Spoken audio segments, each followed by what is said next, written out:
comment avoir un cancer? Ça, c'est une question à 14 millions d'euros qu'on ne se pose pas assez souvent, alors que le cancer, c'est une maladie qui touche quand même 14 millions de personnes par an. Et c'est pour ça qu'au début, j'ai dit une question à 14 millions d'euros, parce qu'il y a 14 millions de...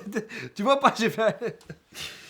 Oui, ma vie est très triste, oui. Et dans 20 ans, le cancer aura touché 23 millions de personnes. Et avec tous les produits qu'il y a autour de nous, avoir un cancer aujourd'hui, c'est plus facile. Aujourd'hui, ce sera une émission pour les plus jeunes, parce que parfois, comme dirait Orelsan, vous êtes trop con. Et donc aujourd'hui, je vais t'apprendre comment augmenter tes chances d'avoir un cancer des poumons et un cancer de la peau. Parce que si je te dis comment en avoir un, eh ben fatalement, tu seras comment ne pas l'avoir. Non, parce qu'il y a beaucoup de jeunes qui ne se rendent pas compte de ce qu'ils font avec leur santé. Pour augmenter tes chances d'avoir un cancer des poumons, il faut fumer. Et je dirais minimum 15 cigarettes par jour. Et si t'en fumes plus, c'est encore mieux. De préférence, fumer dans une pièce fermée. Et le top du top, ce serait que vous soyez plusieurs à fumer dans cette pièce fermée. Parce que là, tout le monde aspire la fumée de tout le monde. Et vous augmentez vos chances d'avoir un cancer, mais de manière collective. Esprit d'équipe. Tous ensemble. QLF. Et du coup, maintenant, quand tu vas acheter ton paquet de cigarettes, tu ne dois plus dire, tu sais, comme un petit fragile. Oui, bonjour, excusez-moi, est-ce que je pourrais avoir un paquet de cigarettes, s'il vous plaît? Non, là, maintenant, tu diras, bonjour, j'aimerais augmenter mes chances d'avoir un cancer pour avoir une mort lente et douloureuse, s'il vous plaît. Et je sais qu'il y a des mecs qui vont se dire, alors moi, quand il y a mes potes qui fument autour de moi, je ne fume pas. Parce que d'ailleurs, j'ai vu la vidéo d'Abdel en vrai, et j'ai compris que fumer, c'est de la merde. Alors déjà, tu mens parce que la vidéo, elle est pas terminée. Et ensuite, je vais t'apprendre un truc de dingue. Tu savais que si tu étais à côté de quelqu'un qui fumait une cigarette, ben lui, il a fumé une cigarette, mais toi, c'est comme si t'avais fumé la moitié d'une cigarette. Ça veut dire que lorsque lui, il fume 2 paquets, toi, t'en as fumé 1. Ça, je suis pas au courant. C'est génial, non? Ça tue, hein? Petit jeu de mots, ça tue dans la phrase.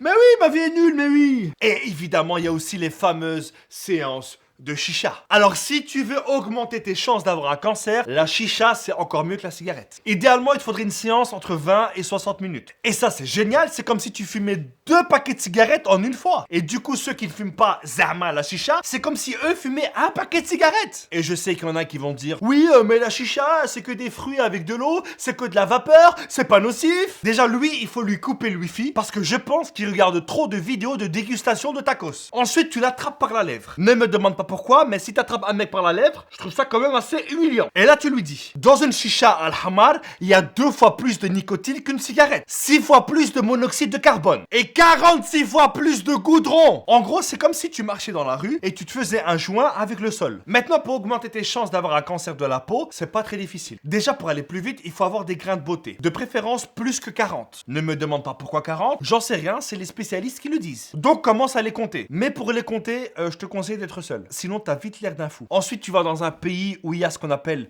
le soleil. C'est chaud, c'est doux, c'est très agréable. C'est un truc qu'on ne connaît pas ici, mais tu verras, c'est génial. Ensuite, tu fais la crêpe ou le beignet pour les mecs gros comme moi. Et vu que tu veux absolument avoir un bronzage, parce que tu penses que lorsque tu es bronzé, tu es plus beau, alors qu'en fait, tu es juste plus foncé, mais tout aussi moche. Et en plus, faire ça, ça fait pitié, parce que tu sais très bien que le bronzage, que t'as passé des heures et des heures et des heures à avoir, en quelques jours, il va disparaître ici. Et quand tu mettras tes grains de beauté au soleil, pendant plusieurs heures, pendant plusieurs jours, voire même plusieurs semaines, et tout ça sans te protéger, eh ben t'auras beaucoup de chances pour qu'ils deviennent plus noirs, et ensuite plus gros. Et ensuite, si tout se passe bien, t'auras ce qu'on appelle un mélanome malin. Mais il y a encore moyen d'aller encore plus vite. Vu qu'on a une époque où même lorsqu'il fait moins 15, il y a des mecs qui veulent absolument faire croire à d'autres personnes qu'ils ont été au fin fond de la Grèce, et ben ces gens-là vont faire des séances d'UV, les fameux bancs solaires. Alors là, c'est génial. Surtout si t'as commencé très très jeune, parce que ça augmente encore plus le taux de mélanome malin. Donc voilà les amis, vous l'aurez compris, hein. Fumer c'est de la merde,